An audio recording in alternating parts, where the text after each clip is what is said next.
국민 여러분 안녕하십니까? 국민영어 시간입니다. 오늘은 네 번째 강좌를 시작하겠습니다. 오늘의 주제는 한국영어 안 되는 이유를 말씀드리겠습니다. 간단합니다. 우린 이걸 몰랐던 겁니다. 자, 한국영어가 개인적으로 십수년 또는 수십 년을 영어를 했는데 왜 영어로 말이 안 될까요?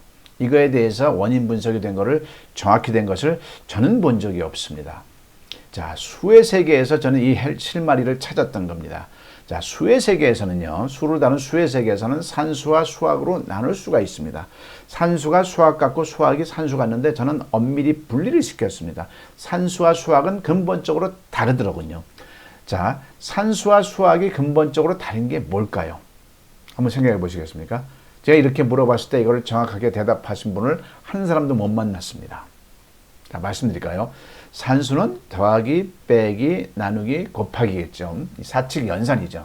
근데 이 사칙 연산은 누구한테 배우거나 가르치는 게 아니었습니다. 내가 스스로 터야 되는 겁니다. 뭐라고요? 스스로 터야 되는 겁니다. 자, 구구단을 선생님이 여러분들 앞에 가르쳐 준 적이 있나요? 없습니다. 여러분들 스스로 튼 겁니다. 선생님은 구구단을 외우라고 명을 내렸을 뿐이에요. 책받침에 있는 구구단 표를요. 그렇지 않습니까? 스스로 타야 되는 거예요. 선생님보다 차라리 필요하다면 친구가 필요합니다. 나 한번 물어봐줘. 782, 88 이렇게 물어봐줘. 이게 필요한 거죠. 근데 이게 안 튼 상황에서 어떤 일이 벌어질까요? 더하기도 마찬가지입니다. 더하기도 엄마가 사과 3개에다가 사과 2개를 더하면 몇 개니? 라고 보조적인 역할을 하는 거죠. 이 더하는 개념, 빼는 개념은 학습자 스스로가 터야만 되는 겁니다. 뭐 빨리 틀 수도 있고요. 늦게 틀 수도 있고 좌우지간 터야 되는 거죠. 그 튼 연유에 인수분해서부터 방정식, 함수, 그 다음에 미적분까지 수학이란 학문이 형성이 되는 거죠. 이 수학은 이해만 하면 되는 거죠. 자, 그런데 산수가 곱셈을 생각하면 곱셈이 구구단이 안 텄습니다. 그 상황에서 수학을 아무리 한들 될까요? 미적분을 20년 배운다고 될까요? 안 되죠. 이게 바로 영어에서 벌어지는 현상이었습니다.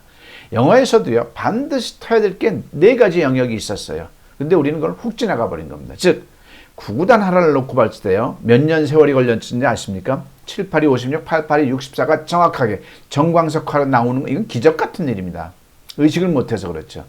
이 과정에 이르려고요, 우리 모두가 초등학교 때 단단위, 10단위, 100단위, 1000단위, 최소한 2년, 3년, 4년의 세월이 있었던 거죠. 그러면 영어에서도 4가지 반드시 터야 될 게 있는데 그게 훅 지나가 버리니까 대한민국 국민들 다 여기서 스톱이 된 거죠. 한번 그 중에 하나 예를 들어볼게요. 비동사입니다.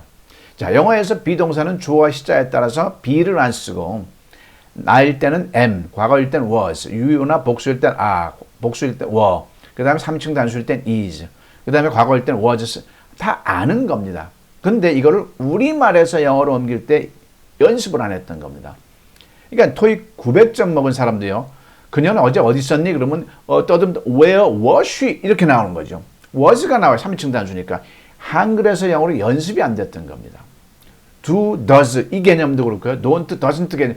가장 중요한, 가장 베이직이 안 돼 있는 겁니다. 그리고 현란하게 다른 걸 배웠던 겁니다. 그런데 영어의 말은 주어 다음에 동사가 나와야 되는데 거기서 브레이크가 딱 걸린 거죠. 그러니까 대한민국 95%는요. 중학교 1학년 때부터 영어 공부한다고 친다면 중학교 1학년 3월 달에 머물러 있는 겁니다. 즉 수학에서 구구단이 안 된 상태에서 미적분을 열심히 배운 거죠. 영어 사칙이 안 된 상황에서 엄연히 제가 이렇게 공학적 사고, 즉 상식적 사고입니다. 이렇게 보니까 이건 터야 되는 거구나. 비동사도요. 최소한 중학교 1학년 때 1년 동안은 머물러 있었어야 되는 겁니다. 우리가 구구단을 몇 년 동안 머물러 있었던 것처럼. 근데 대한민국 영어가 이걸 못 헤아렸던 거죠. 즉 영어 사칙이 스스로 터야 되는 이 영역을 우리 대한민국 영어는 그냥 훅 지나가 버린 겁니다. 그리고 아무리 많은 걸 배워봤자 된다 안 된다? 안 되는 거였던 거죠. 자, 이거를요 중학교 1학년 학생한테 적용을 했습니다. 15시간. 이 학생은 1학년 초등학교 1학년 때부터 열심히 영어를 했어요. 꽤 자기 딴에는 잘한다고 생각을 했는데 이 10문장, 제 명함에 있는 10문장을 손도 못 대는 거였죠. 그 원인과 결과를 알고 나서 기가 막힌 거예요. 이 학생의 멘트가 참 중요합니다. 똘똘한 아이죠. 볼까요? 중학교 1학년. 1학년 어땠어? 일단 너무 이런 거 가르쳐주셔서 너무 감사드리고요. 네. 그리고 지금까지 영어 배운다고 한 게 뭐 한 짓인지도 막 궁금해지고 이렇게 이틀 동안 엄청 잘해지니까 좀 하고 막 기쁘고 막 그렇습니다. 우리 이틀 만에 많이 늘은 것 같아? 네, 엄청 많이 늘어요. 엄청 많이 늘은 것 같아? 오케이. 이게 우리 대한민국 국민들이 다 많이 알았으면 좋겠어? 아, 네. 우리 대한민국 말고 전 세계가 알아야 천명적인 생각입니다. 그래, 수고했어. 네. 자, 이 학생은 똘똘해요. 이 절대 영어의 6PA가요. 전 세계 언어에 공이 적용되는 걸 이미 알았던 거죠. 그래서 전 세계에 펼쳐져야 된다는 얘기를 한 거죠. 자, 대한민국 국민 여러분, 저랑 같이 하루에 5분씩만 하십시오. 그러면 6개월 뒤에는 이거 대가 없이 대한민국 국민을 위해서 제가 이 한 몸 불사르겠습니다. 그러면 6개월 뒤에는 반드시 여러분께서는 영어의 자유인이 됩니다. 얼마나 좋겠습니까? 자, 영강에서 말씀드렸죠. 영어의 정의. 영어는 외국어가 아니라고 그랬습니다. 세계화 시대에는 자국어고 내가 해야 될 나의 언어입니다. 우리말과 더불어요. 자, 꼭 가져가시길 바랍니다. 자, 지금까지 국민영어 4강이었습니다. 고맙습니다.